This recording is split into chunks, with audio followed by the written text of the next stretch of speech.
Some of y'all are crazy. Bat shit crazy. I'm sorry, it has to be said.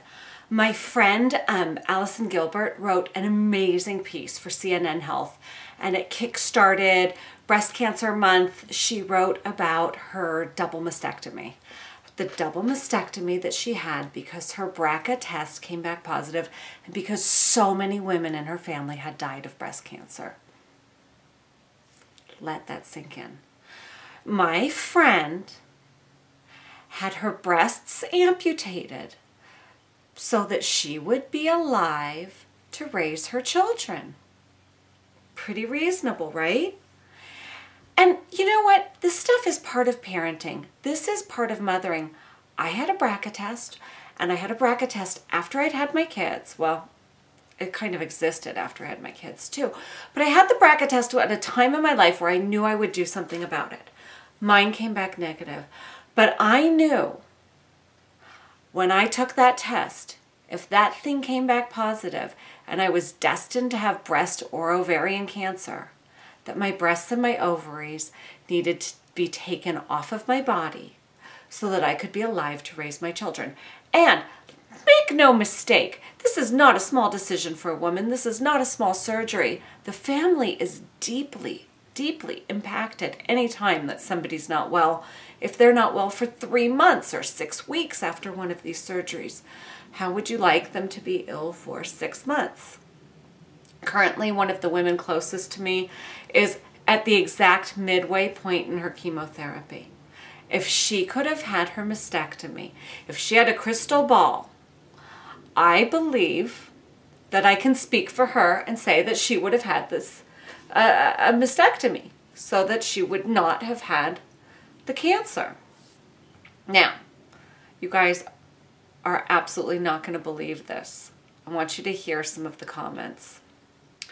This is from Lieutenant Colonel Jesus. Jesus is proud of you right now.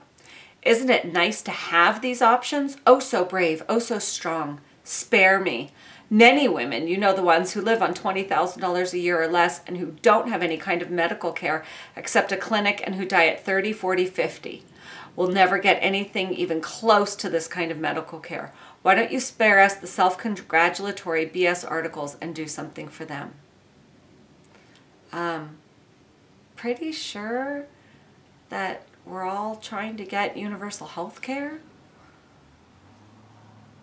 Here's another one. I would hope that Mrs. Gilbert would take this lesson and share it with her daughter. I would hope that she would have her daughter tested for this genetic defect and, if positive, implore her daughter to never have any children, as this defect in the human organism would be passed along, creating a sort of chain of suffering or despair for further generations.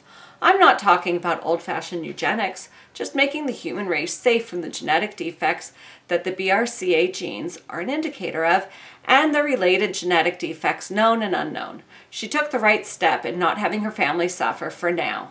I think she should be convincing her defected progeny to discontinue to reproduce. Wow. People are lovely. So it's October, it's Breast Cancer Awareness Month.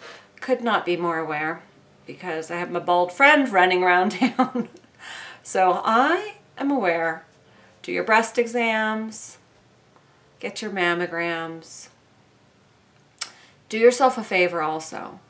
Before you go giving money to some bullshit foundation like the Susan G. Komen blah blah blah party, whatever it is, let's stop buying things like Doritos with pink ribbons on them. I mean, they're really a step away from like putting pink ribbons on Marlboros. Now, enjoy your cigarette, enjoy your Big Mac, whatever it is, but let's not pretend like it's all about breast health. Let's be good to ourselves. If you fall into one of these very high-risk groups, BRCA might be a good idea, testing for BRCA. I don't know. I can't answer for you. But I can tell you, don't be an asshole online.